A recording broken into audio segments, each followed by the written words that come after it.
Guys, it is time for another review, and this is going to be an interesting one. Let's talk about the Disney Plus release of Hamilton.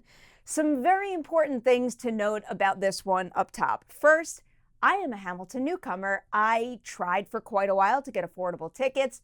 No luck, and then I chose not to listen to the music until I could see the full production. I get that some of you might be looking for a hardcore Hamilton fan's opinion right now, but hopefully you can find some value in the newcomer perspective. Second here, this is also gonna kind of be a review of the format. This isn't a traditional feature film adaptation of the show. It's a recording of a stage performance done back in June of 2016, and I think this level of cinematic filming and such a significant release too is kind of unprecedented. So with that all taken care of, let's get into it. For those who need the basics, Hamilton tells the story of founding father Alexander Hamilton, beginning with his arrival in New York. A staunch supporter of American independence, Hamilton sets out to do whatever it takes during the Revolutionary War and beyond, with the story also covering his family life at home. But the thing that I wasn't quite ready for in this show was how much of it felt so firmly rooted in Aaron Burr's perspective, who, of course, is the man known for shooting and killing Hamilton. On the one hand, I would understand any sensitivity that might come with distributing a recording of a stage play or a musical like this. There's something to be said about only being able to see a production like Hamilton on the stage as intended, and if we did things like this all the time, maybe the theater industry would feel the repercussions. But wouldn't it be a shame to deprive people of stories like Hamilton because Broadway or theater in general isn't accessible to them for one reason or another? Despite my understanding of the former here, I certainly veer more towards the latter. I know there's no recreating the same magic of seeing Hamilton performed live at the Richard Rodgers Theater, but I'd certainly rather have this than nothing, and that was the path that I was heading down, which, now that I've seen it, would have been such a shame. So as for the show itself here, this is probably going to seem obvious at this point, but I loved it. You get worried when things are so hyped and you come at it so late like I am, but Hamilton met all of my hopes and expectations.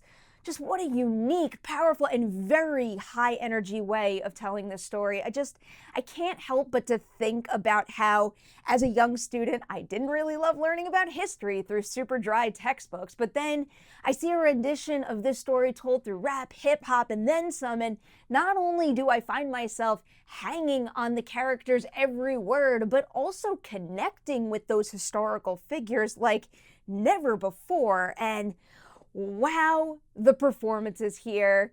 And, I do wonder if I was able to appreciate them even more, in a sense, through this recording format because of just the accessibility to the actors' faces through close-ups. I just can't quite imagine processing the level of nuance in these performances in seats super far from the stage. I also just can't imagine any better way to capture a stage performance than this. The shot design and edits often followed where my eye naturally wanted to go, and I very rarely found any of the visual style to be intrusive, although the one shot that I wasn't the biggest fan of was this one overhead one, but they rarely cut to that angle anyway. But back to the cast here. Trying to force my brain to compute how insanely talented this group of people are is just, it's making my brain feel like it's gonna pop. I've been exposed to enough Lin-Manuel Miranda beyond Hamilton that I had a pretty clear sense of what he was capable of, but Leslie Odom Jr., I'm lucky I hadn't seen Hamilton before interviewing him for the movie Harriet, because I don't know if I would have been able to keep it together as well. And again, I just can't get over how much access to his headspace the writing and also Odom Jr.'s performance gives the audience. But to throw a few more names in the mix here, Renee Elise Goldsberry is such a force. I couldn't get enough of Daveed Diggs' energy, Anthony Ramos, Jonathan Groff, I could go on. And before I stop name dropping here, director Thomas Kail. Not only is Hamilton an example of every single element of a production coming together seamlessly, but on top of that, this version of it also shows how inherently cinematic his direction was. Every single frame of this feels full. Wide shots of the stage are always busy with purpose, and they're also beautiful. You should know where this is going at this point. I'm giving the Disney Plus version of Hamilton 4.5 Deweys out of 5 on the Dewey Decimovie scale. Clearly, the show made a very big impression when its run first began, but I really can't imagine a time, or maybe I would rather not imagine a time, where we more desperately need Hamilton to be accessible to the widest possible viewership. Just the level of ambition and drive to put the work in to make this country a better place. It's invigorating. I loved it. Highly recommend it, clearly.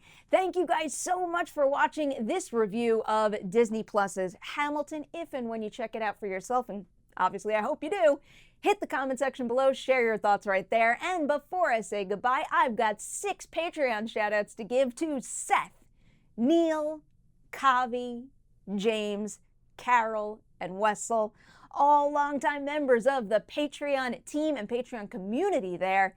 I appreciate all 6 of you so much. You guys rock. So to all of you out there for watching this review, please do not leave it without liking and sharing it, and I'll see you soon with more of them.